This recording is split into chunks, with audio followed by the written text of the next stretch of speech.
It seems to me the Baseball Writers Association of America, the folks that cast ballots on Hall of Fame inductions, are as divided as the U.S. Congress. Now, I've heard many debates on the topic of the steroid era, and today I simply want to share with you my opinion. I'd like to give a bit of commentary on the subject, as if to say, if I had a chance to speak to them directly, what would I say? You ready? Then let's do this.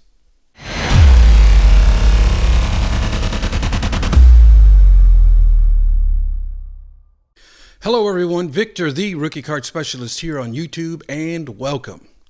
Now, I've been recovering from hip replacement surgery I had done a few weeks ago. Things went very well, and now for the next 8 weeks or so, I'm going to be going under some pretty intense physical therapy. Thank you for all those who sent out well wishes, but I do feel strong enough now to get back on track with some content.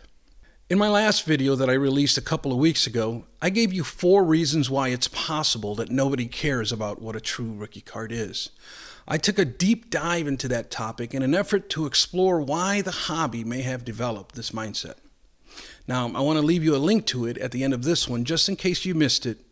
You have the option to check it out. Also, I want to share with you a link at the end of this video to my favorite video produced in 2021. It's called The Origin Story of the Rookie Card. Now, the rookie card boom of the 80s is well documented, but that was the birth per se. I wanted to know when it was conceived into an idea prior to the boom. I know there's lots of new subscribers in the last 4 weeks or so, and I want to personally invite you to check out this video. I'm sure you'll enjoy it. My next 2 or 3 videos that I'm going to be releasing will be a little bit lighter of a topic. I do this on purpose because the topic of the rookie card can be a polarizing topic, and what I don't want is to discourage anyone. I do this out of respect for the hobby. So I'm of the opinion that the steroid era has come to a head. We can no longer sweep it under the rug. We can no longer wait till next year. We have come to the end of our procrastination. Now, the danger of the Baseball Writers Association of America is that, in my opinion, they're flirting with at least hypocrisy or, at worst, discrimination. Because if we vote several other players known to use PEDs into the Hall of Fame, does that not open up the door for everyone else? And I can tell you one thing is certain: I do not envy these writers at the moment. The steroid era in baseball was between 1985 and 2005. I grew up in this era. In 1986, I was a freshman in high school and can testify as a witness for the accused that the steroid era went far beyond the borders of the MLB.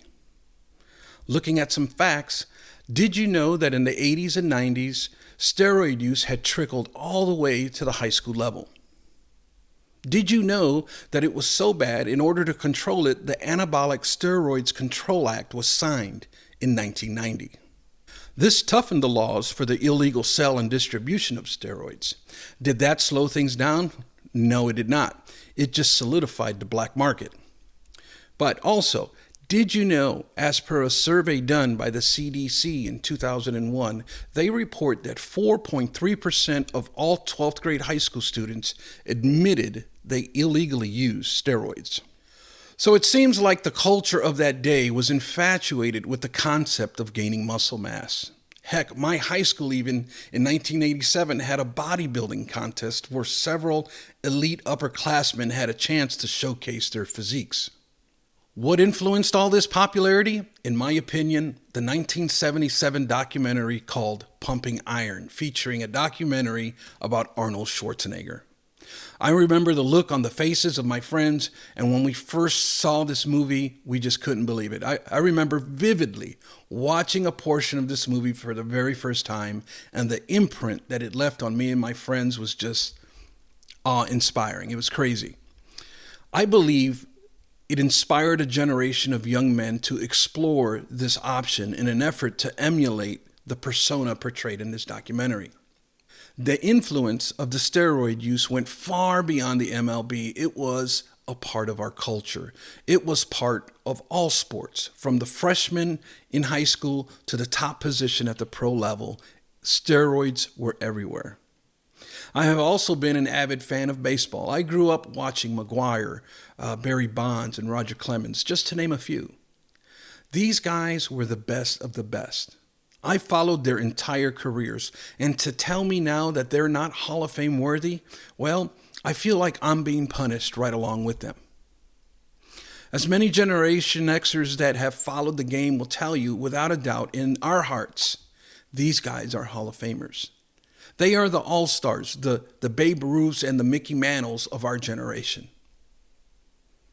So my plea to the BBWAA is simply this. To the baby boomers on the board, I see your arguments and they are valid, and I respect them. But when will you take responsibility and realize that perhaps you had something to do with this too? You see, when it comes to the steroid era, you knew what was going on. Now, did you write about it? Did you expose it? No, you didn't. The players' union, the owners, the MLB knew. Everybody knew what was going on, yet nobody said or did anything about it. And do you know why?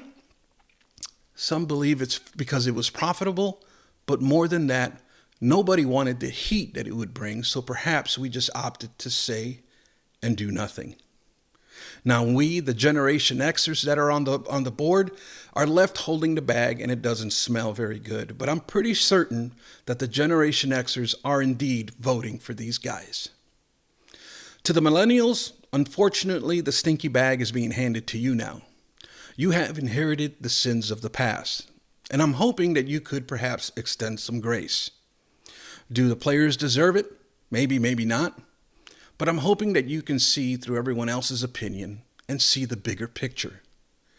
There is a generation of fans that desire to see their heroes, flaws and all, enshrined into the Baseball Hall of Fame. This is how I see it. Thanks for tuning in, and I'll catch you on the next one.